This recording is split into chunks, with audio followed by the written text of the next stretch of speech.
Hi friends, எங்கள் கார்டனில் நிவிஸ் கார்டனில் பார்த்தீங்கன்னா இங்கே பாருங்கள், இது மாயன் கீரைங்க. அதாவது மெக்சிகோ நாட்டில் வந்து இந்த மாயன் கீரை வந்து அதிகமாக யூஸ் பண்ணியிருக்காங்க.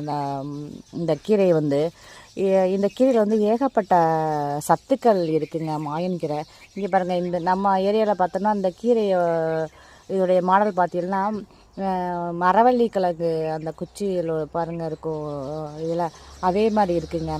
இந்த இலையை பார்க்கும்போது இதுக்கு பேர் மாயன் கீரைங்க. இது வந்து சத்துக்கள் அதிகமாக இருக்குங்க இந்த மாயன் கீரையில். இன்றைக்கி வந்து இந்த மாயன் கீரை பறிச்சுட்டு போயிட்டு பொரியல் பண்ண போகிறேங்க. அது இதோடைய டேஸ்ட்டு வந்து அருமையாக சூப்பராக இருக்குங்க. இது வந்துட்டு நான் ஒரு 15 நாளைக்கு ஒரு முறை சாப்பிடுவேங்க. இதோட மருத்துவ பெனிஃபிட்டு நிறையா இருக்குங்க. மாயன் கீரை மாயம் செய்யும் மாயன் கீரைங்க. உங்களுக்கு இந்த வீடியோ பிடிச்சிருந்தா லைக் பண்ணுங்கள், ஷேர் பண்ணுங்கள், கமெண்ட் பண்ணுங்கள். மறக்காமல் நிவிஸ் கண்ணை சப்ஸ்கிரைப் பண்ணிக்கோங்க.